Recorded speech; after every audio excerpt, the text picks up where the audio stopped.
Ladies and gentlemen, welcome to Footy Rambles once again with myself, Jonny Keefe. As you all know, I am the host with the most annoying sidekick ever. Sidekick, you are my Robin to me Batman, Callum Castelnuovo, the Forest-loving fan. How did Forest get on this weekend? That's right, I forgot they drew. Never mind. Never mind, sir. I was about to say that's one of the best. That was like one of the best and almost funniest intros you've done so far. And then you tried to rinse me for a good, solid Forest draw that should have actually been a win away from home against a team in the playoffs. But you still drew. But never mind. We'll come on to that in a minute. Ladies and gentlemen, thanks again for joining Footy Rambles. Of course, we are going to be doing the recap of the weekend's football. And do you know what? We have been away for a week. We just didn't manage to get diaries and times and everything to link up. But it's been, like I said to you earlier on, a very undeserved nice break, hasn't it? Where we can just gather thoughts again. And I say gather thoughts again, ladies and gentlemen. All we've done is write down an order that we're going to go through in. I'm hoping Callum has got a few notes of analysis and things like that, because as you all know, I am definitely not the brains behind the analysis. I just chip in with my thoughts and feelings every now and then.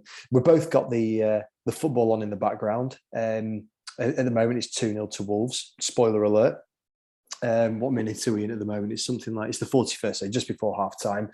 On a weekend that has produced 7 away wins out of 10, which we were just talking about is just unheard of, especially in the, when it was COVID, and everything like that, and there was no there was no fans in stadiums. You could understand that, but now the stadiums are full. What's going on? 7 away wins, absolutely ludicrous.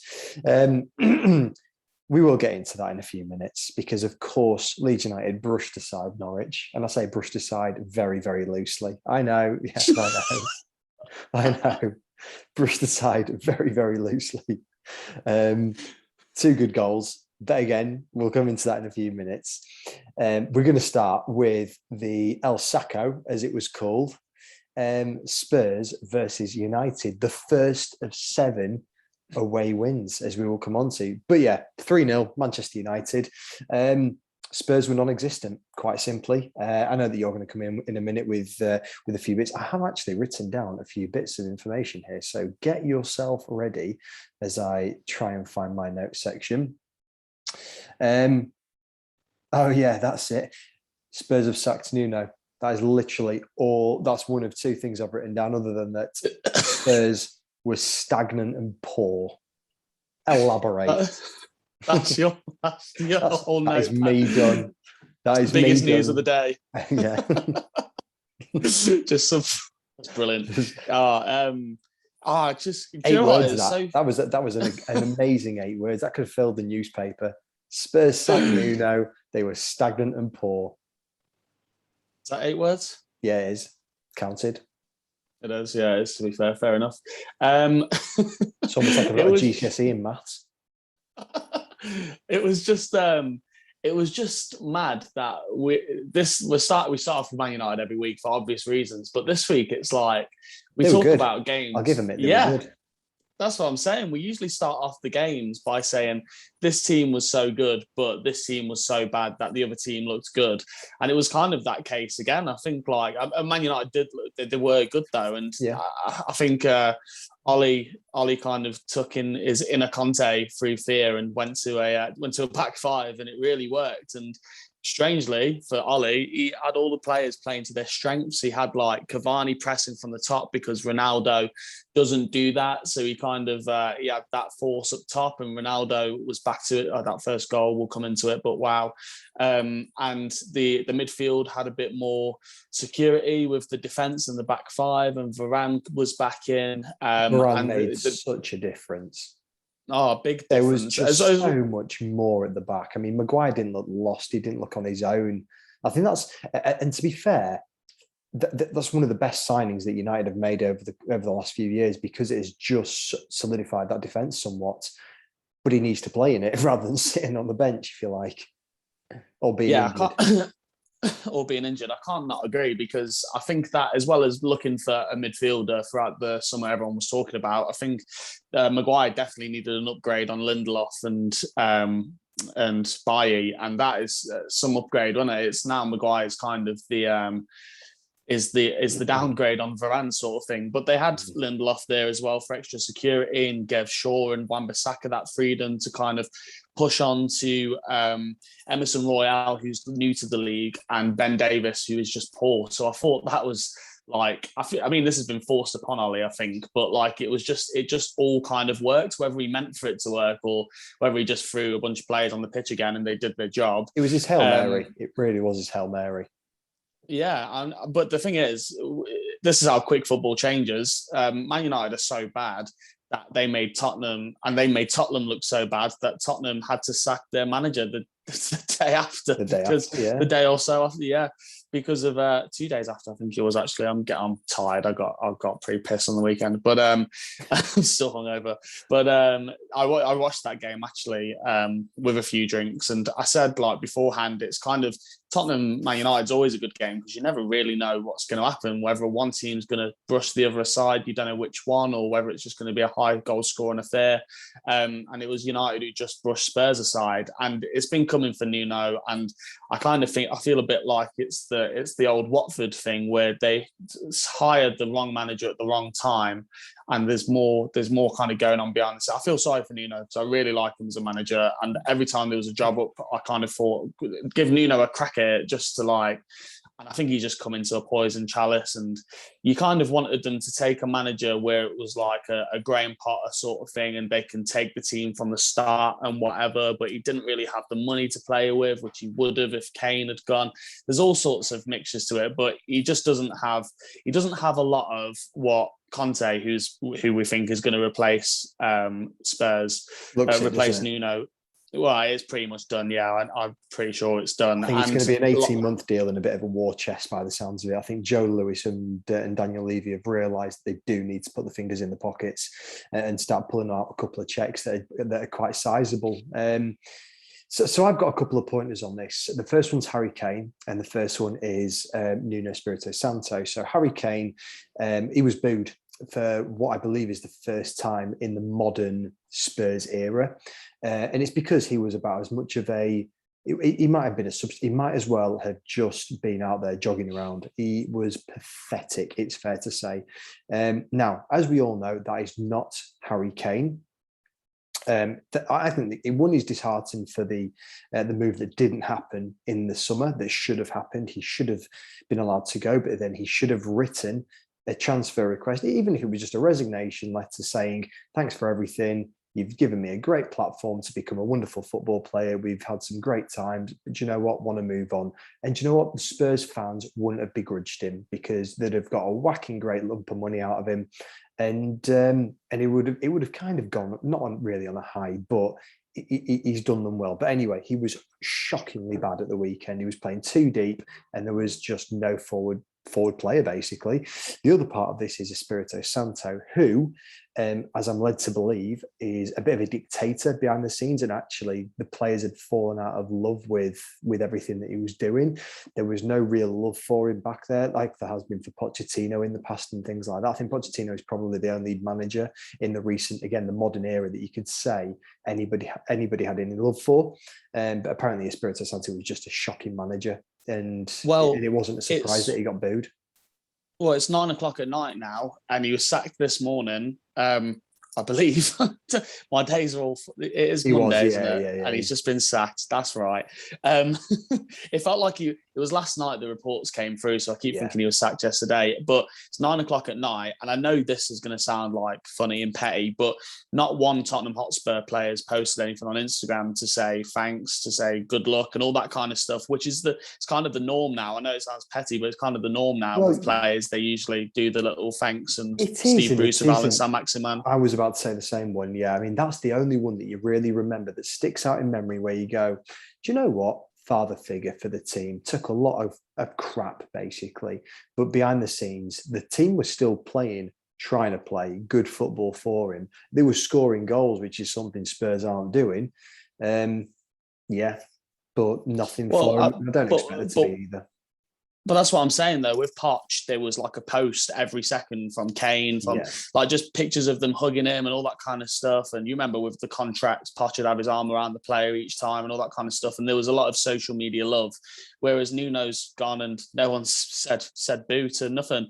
And yeah, so I don't know what's gone on behind the scenes. The players look like they've given up on him very quickly. I think he was just the 7th choice in line. It was a bit of a shocking kind of recruitment phase for Spurs at the time in terms of managers. And it's just another shoddy sort of decision from Daniel Levy, and now he's had to make up for it quickly by getting rid of him. And the thing is now, once they get Conte in, it's like Conte could have gone in the first place. He probably wasn't offered enough money at the start. So now he's coming in. He was given enough money is in terms of a transfer budget, but now he knows he can go into January going, well, I'm going to rub my hands together here, guys, because you need to rebuild that, that project that Pochettino was banging on the door about. It needs to be done. And you can absolutely tell that. I mean, you've just said it there. I mean, let's move on to the Ronaldo goal, because Ben Davies was shocking. He was pathetic in defence. Especially for the assist that Ronaldo gave to Cavani as well. He just absolutely mugged him off. But that first goal was some like Di Canio style goal, the way he backtracked and volleyed. It was so special. And like Ronaldo's now, I think he's got like, off the top of my head, I think he's got like 7 goals in 10 games. And people still give him a hard time saying that United are having to change the system for him, all that kind of stuff. But he's doing his job. Like he's just a number 9 that's there to score goals, and he is doing it. I think United as a whole just aren't pulling strings, but they've got enough talent and they looked really good. I just think that Spurs were just that bad again as well, and they were just outmatched tactically. And that's why I'm going to come on quickly to the difference between like Nuno and Conte now, because I think like the conservative football that Nuno plays, just like Mourinho, but without the backbone, was like, it just wasn't working. And now Conte is going to come in, like you said, before the money in January, and he's going to come in and he's going to organise the team how he wants it. He is tactically astute, so he'll bring in his own sort of philosophy. He'll handle the big egos well. If Harry Kane continues like that, because you said about Kane, I didn't really say anything about Kane just then. I'm really disappointed in him. I've backed him because I thought the way he handled like the whole not going to training and stuff like that, I wasn't bothered, because I think that he deserved the right to get his move after asking before the Euros to go and all that kind of stuff and the agreement and whatever. But it's just been pathetic now, and it's just a bit, he's just not trying. He just looks poor. But I think Conte will come in and bench him, and I don't think he'll care at all. I think he'll just get it done and just act as if he's gone. And Spurs will lose a lot of money on Kane now after. I'm not going to go too far into it because we've gone into it before, but like they'll lose a lot of money on him. And like Conte's won league titles at 3 different clubs. He's got a track record of improving teams. He's got 10 trophies as a manager. He won Serie A Coach of the Year 3 times. And also, let's not forget, Inter Milan were not a good team when he took over them. They were very, very average, and he's taken them into a team that's won the league for the first time. I think it was about a decade. Mm-hmm. It was dominated by Juventus, wasn't it? Yeah, exactly. So he's got the track record of winning leagues with teams and turning teams from nothing into something, which is what Spurs. I was going to say, which is what Spurs have. Well, I was going to say that, but I mean, like a couple of years ago, they were in the Champions League final, and they were a cemented top 4 team under Poch that just needed taking a step further. Yeah, and now they've been took back down all those levels from bad decisions through Levy, I believe, and now they need that. They need a quick rebuild, some performances, some results, and then him to put his own touch on it in January. But like, I mean, like that 4th place is. We're going to come on to West Ham because I don't think the 4th place is technically is really up for grabs. I really think West Ham are going to give it a good go. But the points now, we're still early in the season. Like anyone could get that 4th place between Man United, even like Arsenal, Spurs, Leicester, sort of thing. So it's still there. I think like it's the only thing they can hope for. No one's going to catch that top 3, I don't think. The league these days is now a top 3 and then everything else. Yeah, like every it's quite sort of thing. Yeah. Yeah, so that's what let's not joke about. Aston Villa, who are in the same position as Leeds at the moment, 3 points off the relegation zone, but they've got a really good team of Aston Villa. They could quite easily go on a bit of a bounce. They've got quite a lot of injuries, granted, same as Leeds, to be fair. They could quite easily get a really good spell of games, great run of fixtures for them, get a load of points out of it, whether it's dirty wins, cheap wins, 1-0s, 2-1s, whatever it might be. And all of a sudden, I mean, the league is actually quite tight. I think I think it's Chelsea with something like 27 points.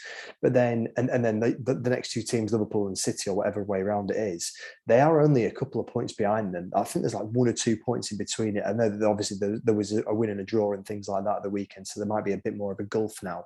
But from kind of fourth all the way down, 10 points, something like that. It's not a great deal of fixtures. You say fourth, West Ham are on the same points as Man City now. Okay, yeah, fair enough. Forgot about West Ham. And we are going to come on to West Ham because they are dynamite at the moment, quite literally. Let's move away from Spurs United, please, because I know that you do want to go into a little bit of City and Palace. More Palace by the sounds of it, because Patrick Vieira, wow, what a job he's doing. Please elaborate. Doing a great job. I didn't know what to expect from Palace before the start of the season because they got rid of all their old deadwood, all really, their players. isn't it? Like, yeah, Yeah. It's deadwood, but it only what they considered deadwood. I think Andros Townsend, best mate, obviously, although he's not responded to my Instagram message to him. Thank you very much. That's going to go out as a promo, sir. I've still asked for that shirt to be signed, but I actually think he's a good player, personally. Yeah, and there are a lot of good players that went. Yeah, exactly. That's what I'm saying. It's not exactly deadwood. It's just No, players that got old, Scott Dan and bits like that. It wasn't like ridiculous players. It was just kind of those fringe players that you kind of go to Burnley with, where it's like, those players play week in, week out, but you probably forget the names, sort of thing. And now they've just kind of come in with the new manager and the youth. And like one thing that really stood out to me the other day was, well, a few things that stood out to me was, they took the lead early on. It took until basically half time for there to be 10 men. So they did manage that lead quite well. Yeah. And then they finished it off at the end. But also something that stood out to me was Elise got the assist for Gallagher's goal. And then obviously Zaha scored as well. But there's multiple players now where the goals are coming from, whereas Palace used to rely on Zaha and now you've got Gallagher, you've got Olise, you've got Edouard, you've got players around that can contribute to goals. Now Benteke's scoring a few goals now. It must be a sort of a revamp sort of thing. Oh yeah. But like, yeah, well, exactly. I say it's a rebuild, and they just look organised and they look a bit exciting. I kind of look forward to watching them now. Like I was at my uncle's for the game, and there was the Saturday kickoffs. He wanted to watch the cricket, and he said, "Just pick a game, and I'll get a stream on for you to watch it while that's on." I said City Palace because it's two teams that I look forward to watching now. And Palace on the same points as Brentford at the moment. Everyone's got a lot of things to say about Brentford and praising them, but Palace are same points. They're mid-table.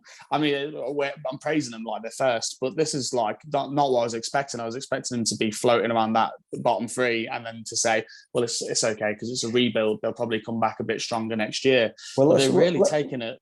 I was going to say, let's not kid ourselves. When a new manager comes in, especially a young manager in the grand scheme of, people like Pep Guardiola, who is a seasoned manager, when Patrick Vieira came in, I mean, he must be mid-40s now. You do think to yourself, is this a bit too big a job? Similar to how Arteta really struggled at the beginning of this season. And then last season wasn't exactly, they weren't pulling up trees in the league. We finished, ninth, something like that. Or 8th or 9th, something around that area. It was just above Leeds anyway. But Vieira's come in and he's really grabbed the ball by the horns, i.e. the football club, and all the players. Like we've just said, he said to the players that he didn't want, no thank you.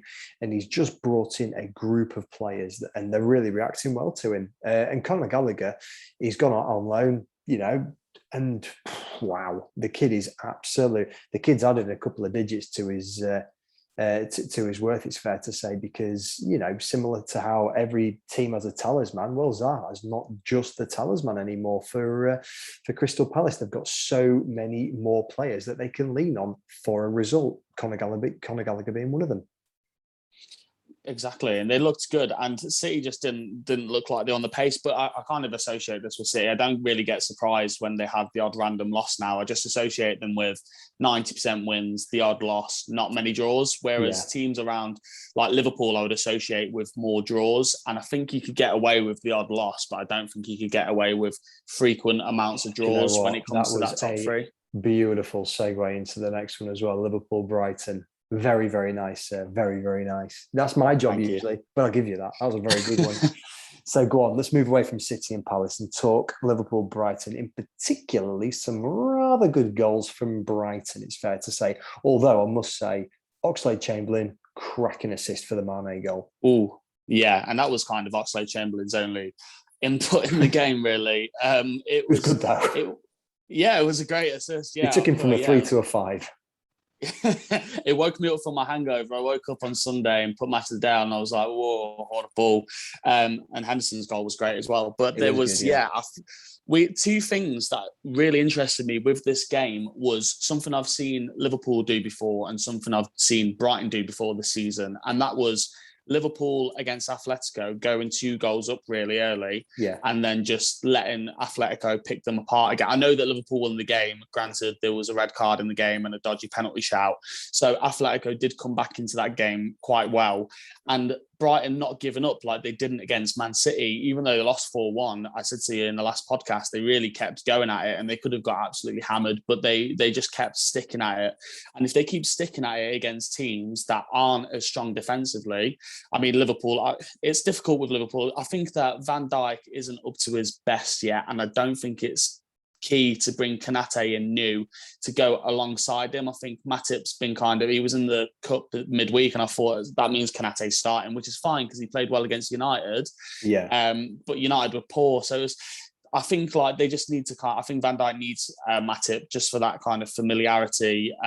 Robertson's dropped a little bit this season. Trent's looking good going forward as he usually is. So I think Liverpool have got a bit of it's strange to say that they've got a bit of a vulnerability there, but it's not because they drew 3-3 against Brentford. They drew 2-2 against Brighton at home. They drew against Chelsea with 10 men at home. Atletico came back into the game against them, so they have got that in them where they could take a lead and drop it. I was really impressed with Brighton, really more than anything. They had more shots on target and bits like that, and they could have won it. Trossard's offside was just offside. And it was just an interesting game. I thought I did think though the one bit that did not impress me was. Sorry, I've just had to stop speaking there because I've just seen Everton have subbed on Fabian Delph. I've literally just watched that and gone, okay, that's a defensive midfielder. Hardly going to save the game for you, but never mind. I wonder who he's been brought on for. But anyway, Brighton, they looked good, and this is why they're up there. I mean, they're 8th now, but they're only a point off Man United, Arsenal. They're only a point off those kind of positions. They've looked good, and this is why Graham Potter has been looked at for managerial jobs because they're a credit to him and he's a credit to them, and it's just looking pretty nice. I'd have had them lower end of the table before the start of the season. One thing that was quite funny was Brighton tweeted after the game. A picture of Cucurella and Salah was in the background, and they said Cucurella. It was a clear joke. They were saying Cucurella clearing out his pockets at the end of the game. And they caught some nibbles in those replies. There were some unhappy fans. What's your trophy cabinet saying? You're a disgraceful club. I used to like Brighton, and I just thought, it's just been. There was no jokey replies. It was just like people are just. Anyway, cracking carrot there, Brighton. We doff our cap to thee for some great football shithousery there. Doesn't have to just be on the pitch, Andros, you'll know what I mean. It can be off the pitch as well. Twitter, it does its job once again. Admin housery, we'll go with that, yeah. Fair play to the admin team at Brighton again. There we go. Right, coming up over the next few games, we are going to go in just if people do want to skip or whatever. We're going to talk Villa West Ham, Leicester Arsenal, Newcastle Chelsea, Norwich Leeds, just a little bit on that.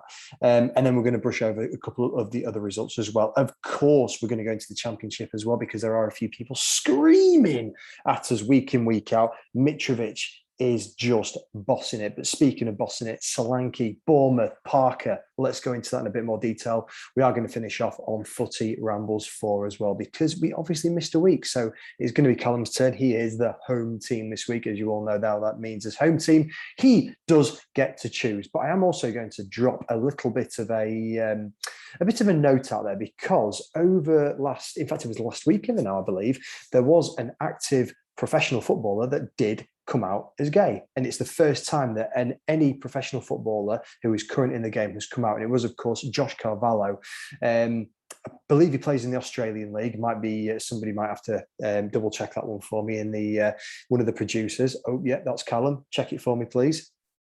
Yes, it's the Australian League. I thought it was, yeah. But of course, he did come out as gay last weekend. Brave move, obviously, with the fact that he's the first active football player to ever do that. And hopefully it gives a few people that have been living in what they might consider a bit of a darker time a bit more confidence, because, you know, of the modern age that we're in now, you should be able to be who you want to be, quite simply. So, Josh, good for you. And hopefully you continue a good career, mate. I know that you listen. Hopefully you do now. But no, it's a great moment for him anyway. I don't know if you saw it or not, but I did do. It was mentioned on TalkSport, and I just thought he's brave for doing it. Fair play. So let's go back to the results that were going on though. So we'll move into Villa versus West Ham. Interesting game of football. I thought Villa were a little bit unlucky until the sending off happened, and then I just thought West Ham are going to put them to the sword, and they did do, with a few extra goals. It was a very good West Ham performance, a continued great West Ham performance. They are not just doing it in the Premier League, they're doing it in Europe as well, with being top of their Europa Group League. Quite simply, they look like they could walk it at this stage. Yeah, they've got a real good recipe together in the team, and I really like cohesion. I really like all of their players. I've got a lot of time for all of their players and their manager, who has been given. He was given a task. He was given like this whole team to go with, and he's just made them better and better. And one player I want to pick out before we go into it is Declan Rice, because week in, week out, this boy is absolutely killing his position and making the defensive midfielder like an expensive role. I put out on our Twitter the other week how much would he cost, and I know a lot of West Ham fans went between the 50 to 100 million mark, which is just, and I've heard Kevin Nolan say they wouldn't sell him for 100 million because he's just that worth it to them, and he's integral to their team. And some of the stats that I saw for this game: 92 total touches, 87% pass accuracy, 18 final third passes attempted, 14 final third passes completed, 8 ball recoveries, 4 out of 5 tackles won, 2 interceptions, 2 chances created, 1 goal and 1 assist. Boss. Away from home. Boss level. It really was. 22 years old in midfield, and he's just getting better and better. These are not just one game like statistics to look at as well. This is week in, week out, and he's just got the personality as well, and he grabs the armband, and he's just I love him. And obviously I love Antonio. I must admit, he has gotten a lot better since he was playing alongside Calvin Phillips. I'm just stating that. He is playing a lot better since he played alongside him. But to be fair, can you imagine a team? Can you imagine Manchester United with those two in their midfield? The starting lineup would just one person, the two of them to do what they do for England. They're just that would improve their 11 so much. And I've said the players for Man United, they could get Ruben Neves, James Ward-Prowse, Calvin Phillips, Declan Rice, but we've seen that two can work so well. And not even Man United now, other teams could be sniffing around those midfielders. I know that Declan Rice has come up with like Chelsea a few times, and he's best mates with Mason Mount and bits like that. But like another thing about West Ham that was really interesting to me that I heard the other day is they've got 11 different goal scorers over the last 10 games. Yeah. So that's a full starting 11. There's 11 players that have scored now for them. In like Ben Johnson yesterday, he's 21. He scored his first goal. It was a great goal. Good goal, Antonio's obviously scoring week in, week out. For Niles, Declan no, he's Rice. Not, but okay. Who, Antonio? He's not scored in a couple of games. I know. He's in my fantasy team. Well, I mean, like, you know what I mean? I think I know he's what you got mean. like, He can put the ball in the back of the net, or he can assist. He's a great driving force through that West Ham forward line. Quite frankly, everyone thought. I think when everyone thought he was going to assist at the weekend, and then all of a sudden, the player that the next player passed it on, and you're thinking, oh, for God's sake, it'll just be the clean sheet or whatever he got. But oh no, it wasn't a clean sheet. But you know what I mean. He played well, but obviously, like you've just said, there are so many different goal scorers. They're just who saw Jared that Bowen as coming? well. Yeah. Oh my Like, God, he has played so well over recent weeks. So yeah. well. People don't realise because he came from the Championship as well. Some of the numbers he was putting up in the Championship for Hull was just despicable, and he was so good. And the Ben Rama, Jared Bowen four nows can play completely different roles and switch around. And Antonio's, you can't predict what he's going to do. He's unpredictable was the word I was looking for. But also, like, moving on from West Ham a bit, even though I could talk about them all day, I've said before the game to my uncle that Villa need to make Dean Smith needs to make a change or two for this game because his job's going to start looking like it's under threat, and they are towards the bottom of the table. And he made the changes, and he took Tyrone Mings, his captain, out of the starting lineup, and it really had to work for him yesterday, and it just didn't. And one of the centre backs got sent off. The other centre back should have got sent off. And the system it looked like it was going to work a bit. I was saying they should probably have Bailey and Watkins either side of Ings. Ings was injured, so they had Watkins through the middle, and they did go for the three up front, but it just fell apart for them. And his job's going to be looking like it's under threat because he's only 3 points away from the relegation zone. They've lost 4 on the bounce, and it's just looking a bit stale for them. And in this modern era, I'm looking at Wolves now, what they're doing to Everton, and just managers aren't going to be given a lot of time at the moment if they're not going to be performing in a certain way. It's not just about results, but it's about the way the team's playing, which is why Nuno got sacked. Yeah. I must say, go on, sorry, finish off. No, I was just going to say, and I wouldn't be surprised if the odds for the next manager to leave, they keep changing week in, week out. We were talking about Daniel Farke last week, and I think their performance yesterday against Leeds, even though they lost, will take Daniel Farke away from the limelight a little bit this week. It'll be Dean Smith a bit more. Burnley won, so Sean Dyche never really gets spoke about anyway, but they are in the bottom 3, and it's just week in, week out now. Like Ranieri was second favourite after his first game against Liverpool. Oh no, so just ludicrous, isn't it, that though? It's not, but it's managers need to. It's going to be a tough season. I think I could see a lot of managers going this season. Don't understand how Everton didn't just score them, but never mind. I was just going to say then the foul, the red card that should have been, if you like, was for those wrestling fans that are out there, AEW wrestling fans out there. It was quite literally the Judas effect. For those that don't know, Chris Jericho, obviously from the days, that's one of his new moves where he just quite literally goes with his elbow, but it was literally like that, and it should have been a red card.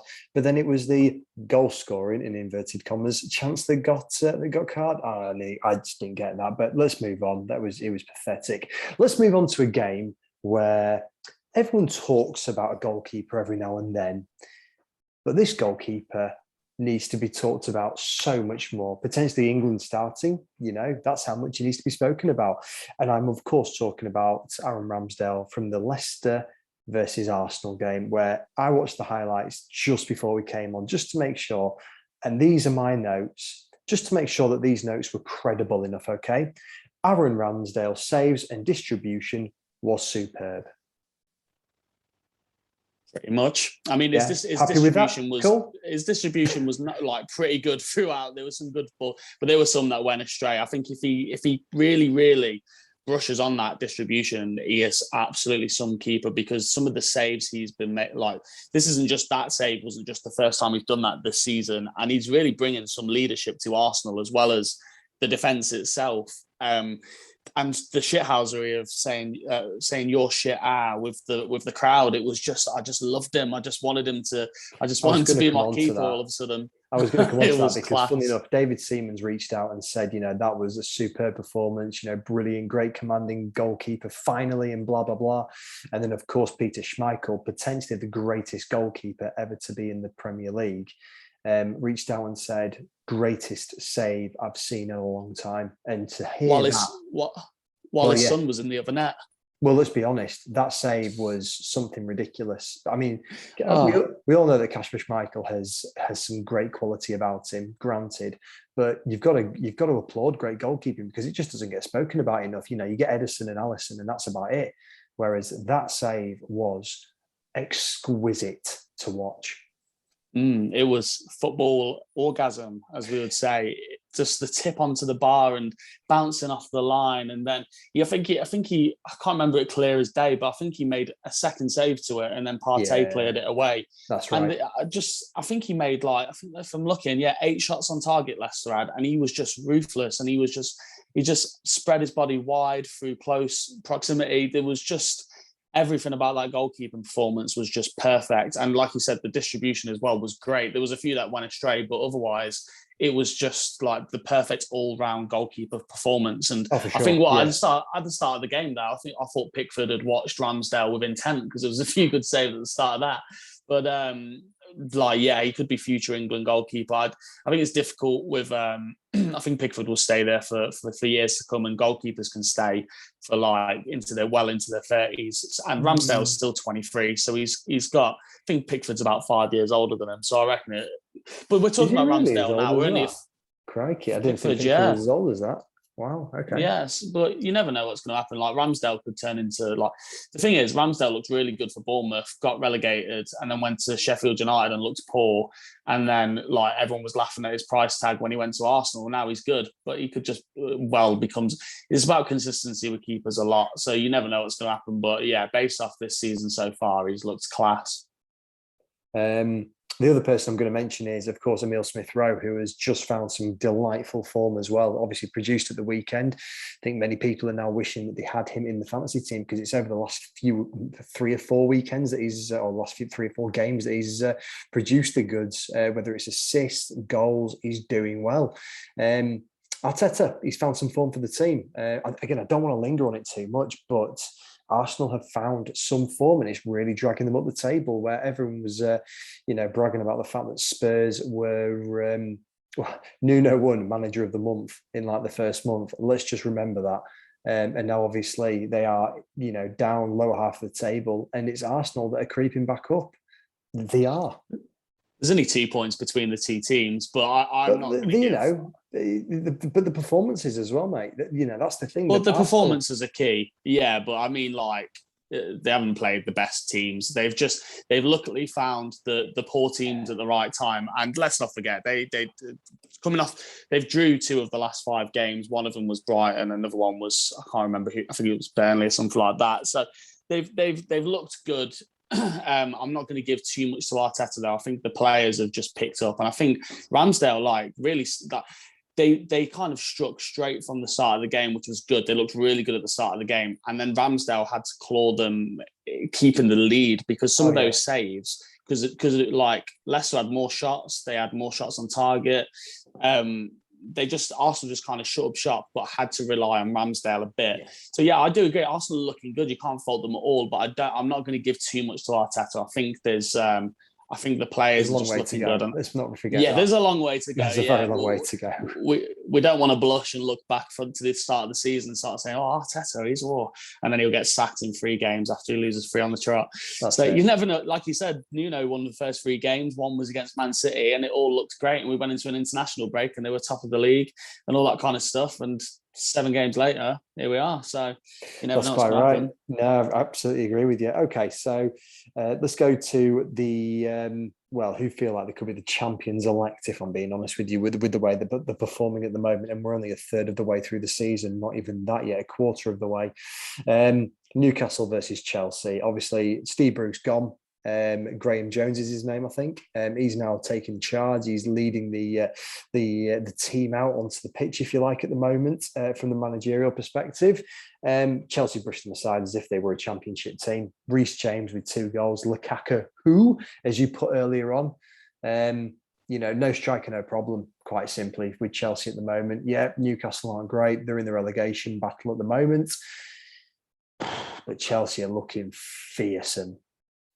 Well, Newcastle could be the richest team in the Championship. They had one shot on target the other day. By a very long way. Chelsea were, wow, like James was just some of those finishes for a right back, and Ziyech was causing all sorts of issues, hitting the post, like some of the strikes, offside goals.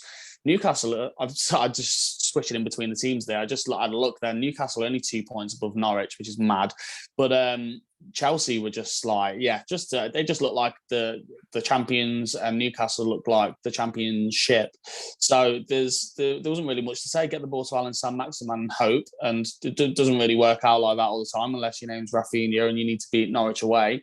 But just Chelsea just looked like they just look like champions, and they could have probably beat them by more. I think they could have, because the offside goal and the post and all that kind of stuff. Could have seen another 5-0, and I think that would have been like 7-0. What did they win last week? Was it? Am I imagining that they won? No, it was 7-0 last week. Yeah, you're quite right.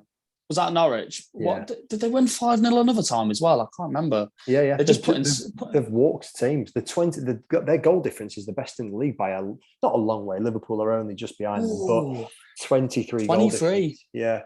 And that, think Man City, who have, knocked teams out of the park, but they've only got 14 goal difference. It's absolutely crackers, but yeah, they're in a very good place at the moment, Chelsea. I mean, we don't really need to go into much more. I can't believe they've lost a game. I can't tell you who it was they lost. Man City. 1-0, was it? They lost to Man City. That was it. Yeah, just 1-0. I think Tuchel just made a few, just overthought it, much like Pep usually does in that game. So there was a few bits. But it was almost like redemption for the Champions League final. I remember thinking about it. Yeah, fair enough. But no. Chelsea are walking at the moment. They're having, they're barely out of a third gear, let alone fourth. They're just having a very easy time. Great squad rotation as well. They know, Mason Mount, he was sorely missed. I put him into my fantasy squad thinking that he was going to be the engine of midfield and let everything link up, but didn't even bloody play, but never mind. Norwich and Leeds. Let me talk about this one because I want to not hear your voice when it comes to Leeds, if I'm being honest with you. Norwich played well. Leeds are still suffering with people coming back from injuries and still injuries. I was surprised that Joe Gelhardt didn't get a chance to make his mark, especially being talked up throughout the week as well. Newspaper coverage, radio coverage, etc. But Rafinha, Rodrigo, they are brilliant players for us at the moment. And, Rodrigo's goal wasn't even that special. It was just a terrible mistake. But if you don't buy a ticket, you don't go to the dance. And, he took his shot and it went in. So great goal. It was just one of those performances, really, that I'm not going to remember. I'm looking forward to forgetting. But it's 3 points that we needed, 2 wins that we very much needed in the Premier League this season. I'm not worried just yet, but I would prefer to see us having more points on the scoreboard, if I'm being honest with you. It was good to see Calvin Phillips getting back to his business again. He was great. We've missed him. You can tell that. There was better passing from the defence up to the forward line.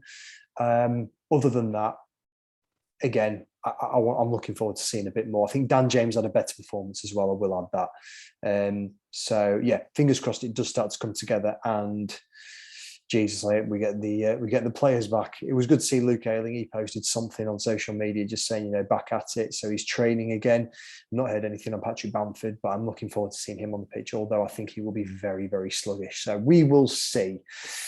Okay, let's move on. We're going to brush over. Did you want to brush over any of the other Premier League bits that we've missed off? Not bothered?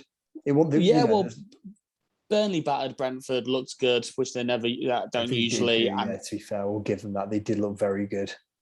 And Cornet just continues to look good. And Watford went from beating Everton 5-2 to losing 1-0 at home to Southampton and doing nothing, which was fun. Iwobi's just scored, by the way. Brilliant. That'll take his price tag up to 2 mil. And Southampton scored their only shot on target. So that's just a bit of a defensive error, that goal, isn't it? But if Everton come back into this, they'll be my uncles will be very happy. But that's all I had to say about the last 2 games of the Premier League there. So nothing really to go into in those 2 games. Tell you what, they had people in the box, which is why they scored in the end, to be fair. Yeah, which is well, it's what you want. That's what the good. I was going to say the good managers after getting battered by Watford, you wanted to see what the performance You was need a like reaction, today. don't you? Let's be You honest. need a reaction, yeah, and he looks like he's putting players up there, but that was what faltered them in the second goal against Watford the other week, putting everyone up into their half and Michael Keane sitting with Jordan Pickford and leaving everyone on side. But anyway, let's move on. Let's talk Championship, because it is a wonderfully exciting league. As we all know, we have got the second greatest league in the world behind the Premier League. There is no other league in the world where the teams are as tight as this, in third down to kind of seventh, if you like. Bournemouth and Fulham are storming. Bournemouth look like they're going to breeze the league. To be fair, they're still undefeated in the league. Scott Parker, what a job he's doing there at the moment. Dominic Solanke is having a superb season. I know we're going to get onto Fulham and Mitrovic, and I'm looking forward to talking it. But credit where credit's due. Yeah, definitely. Like, Bournemouth are looking great. They're and the thing is as well, the reason I wanted to put this a little bit as well was because I think that I saw what Scott Parker did with Fulham in the Premier League, and I remember Jamie Carragher saying there was a good project there that he was doing with them. You could see it happening. Yeah, they looked really poor at the start of the season when they went up that year. They just didn't really have the players, and he had them looking quite scary sometimes. I know they went down quite easily, but they had players looking really good. And I thought, let's see what he does at Bournemouth, because if he can do it twice, sort of thing, then and I really like Scott Parker. I like him as a person. I like him as a manager, and I just think his name will be coming up soon for big jobs when it comes to it. Because I think once he gets a team to the Premier League like Bournemouth, he'll become that kind of Eddie Howe guy. Graham Potter, Sean Dyche, where they go, right, he's overperforming with a lower team. And I think that'll come for him. And I think he's an ex-Spurs boy, so I can imagine in the future there'll be something like that, or maybe England in the future. Do you know, I wouldn't put it past what he can do with players, the personality he has. And they're smashing it, and Solanke is doing it, like you said.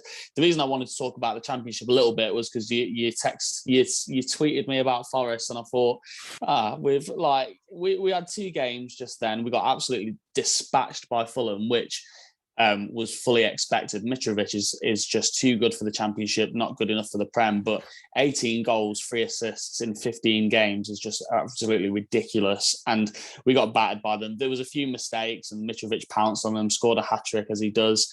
So I wasn't too bothered about it. I was more concerned about the game against QPR that we drew. Should have had 2 penalties, all sorts of stuff. We were better than them, and I was going to get really frustrated if we'd have lost that game 1-0, because we should have won it. And then obviously we got our equaliser in the 91st minute, I was just buzzing. We needed it, and it's a point away at a team that's in the top 6 right now, and I think we're a couple of points off the playoffs, whereas in September we were 1 point bottom of the table. So I wasn't too bothered about losing to Fulham. I was expecting it. And Coventry, Huddersfield and Blackpool are in the top 6 right now, and that says to me, Bournemouth, Fulham and West Brom are going to run away with it. I think Bournemouth and Fulham will be the top 2. I think West Brom will come third. And I like the fact that West Brom will come third, because they are a team that can mess up the playoffs. The rest of the league is exciting, but there's no standout teams really other than those 3. So I think that, Coventry, Huddersfield and Blackpool are in the top 6. Huddersfield were dreadful last season. Blackpool have just come up. Coventry were in 5th to bottom last season. There's those places up for grabs. So it's just a great league, isn't it? Anyone in the bottom 3 could probably come in the top 6 by the end of the season. I'm looking at the league at the moment, and let's call it bloody hell, there is so... Preston are in 19th, okay? They're on 18 points. Blackburn are in 7th on 23 points. It's 4 points. Yeah, it's nothing. That's what I'm saying. Forest are on the same points as Preston as it stands. We're a good 6 points off the playoffs. My maths was all over the place. And I was like, it's only 3 points or 4 points, realising that I said 18th through to Blackburn in 23rd. Yeah, like I said, I've got GCSE maths. Primary school level barely, by the sounds of it, though, at times. But going back to it, one win can drag you so far up that table. There's a lot of teams. You look at the goal difference, and to be fair, underneath Preston, it's -14. That's Peterborough and Cardiff. But -2 for Preston in 19th, like I say. And then who did I say? Blackburn. They're only on 7 to be... Well, 7's quite good, actually, to be fair, in this league. Because Blackpool are above them with 0. Blackburn are scorers. You know that there's going to be goals in Blackburn games. Brereton Diaz is having a world time there. But then, the rest of them, are anything between -6 and 1, 3 even. So really good league. And it is always exciting. It's a great league. Love it. But yeah, Bournemouth, Fulham, going to walk the league by the looks of it. It'll be those two that take points away from each other, and that's about it by the looks of it. And just by the feel of how they're playing, 22 goal difference, 18 goal difference. Excellent. Absolutely excellent. Anyway, let's move into Footy Rambles 4. Like I said, I'm the away team today, so it's not my choice. However, you will all be very keen to know what the points on are at the moment. We had a new contender, which was Dave, although Dave didn't come into it this week. He's only 2 weeks in though, but he only scored 2 points in this last week, so he's on 8 points. Callum, there's a league table that you are crap at. Not crap. I think I'm getting there. It's my week this week. I'm home. You're on 10 points, and myself and Marcus are only on 11. So, I can't really do too much talking. But yeah, Callum, from last week's games, you only scored 2 points. I only scored 2 points. Marcus scored 2 points, and Liam only scored 2 points. It was a very low scoring week. Sorry, 3 points. Yes, that's what I meant. Yeah. So, yeah, not a big scoring week. But Liam does top the chart on 14. Myself and Marcus on 11, as previously stated. Callum on 10 and Dave on 8. Really nice, close-knit league at the moment. So, give me what you are doing for the league this time. Let me just get rid. In fact, I need to get rid of the game while it's in the top hand because I can't concentrate on. I thought it was quite interesting that Liam managed to predict QPR and Sunderland to draw there. Right, let me get these. We don't need to note these down. What I'll do is I will listen back to the podcast and I will send you over what we've predicted so we can just go off the top of our heads. Let's do it. Let's do that. Do it. Go on. So, City, Bruges. 3-0 City. 5-0 City for me. Okay. And they'll just destroy them. Charlton at home to Rotherham. Oh God, 2 teams that I know absolutely nothing about. Oh Christ. Okay. Charlton versus who? Rotherham. I'm going to go with the fact, and again, I have no idea. This is League One, isn't it? Or is it? Yeah, it's League One. I have no idea where either of them goes. So I'm going to go Charlton to win 3-1. Nice. I've gone with Rotherham to win 3-1 because I think they're right up. Rotherham are like the Norwich of League One. They'll go up and down like there's no tomorrow. And Charlton are actually Charlton are 5th to bottom. So no take back. I think they're 5th to bottom. Atalanta at home to Manchester United. Yeah, I've had to think about this one, and well, of course, we all know that it was it 3-2 in the end to Atalanta at Old Trafford, wasn't it? So, Man United, it was. Oh, excuse me. Sorry. Yes, it did save. Yeah. Again, showing that I know very, very little about football there. So, I'm going to go for another Man United win. I think they're going to have probably ever so slightly too much. I think Ole Gunnar Solskjaer's realised he needs to do a little bit more. I'm going to go for another 3-1 win to Manchester United. Nice. I'm going to go with 2-1 because I agree. I almost wanted to go for a draw because it's still not everything's changed. But yeah, I think they'll do another. I think it'll probably be a last minute Ronaldo goal again. That's what I'm going with. So yeah, 2-1. Okay. And then Sporting Lisbon at home to Besiktas. Of course, yeah, 2 teams again. I know a lot about. I know that. I don't know anything about these 2 teams, which is fantastic. But I think Besiktas are going to have a little bit too much for Sporting Lisbon at home. Obviously, a Sporting Lisbon. 2-1 to Besiktas. That's class because Besiktas, the bottom of that league, was 0 points. So I'm going to go 4-0 to Sporting Lisbon. Oh no, I could have a shock. I'm even going to have a shocker or an absolutely brilliant week. Dear me. Right, okay, wonderful. Well, that's your 4 there, ladies and gentlemen. Thank you very much to everyone that's just wet themselves off with my terrible predictions and Callum's comebacks to them. Oh my, yeah.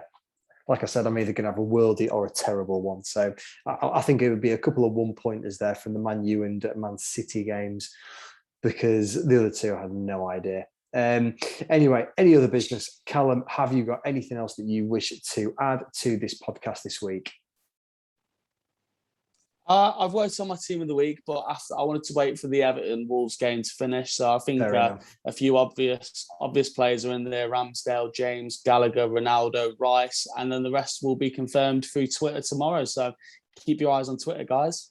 Keep those polls coming as well, Callum, because as you all know, we do like that. That gets some good traction. So please keep them coming. Ladies and gentlemen, thank you so much for listening to Footy Rambles, as always. We look forward to, I look forward to being humiliated with my Footy Rambles 4, as we will find out towards the back end of this week. Callum, always a pleasure, never a chore, sir. Thank you so much for your input this week, and we will see you all next time. Goodbye and good night.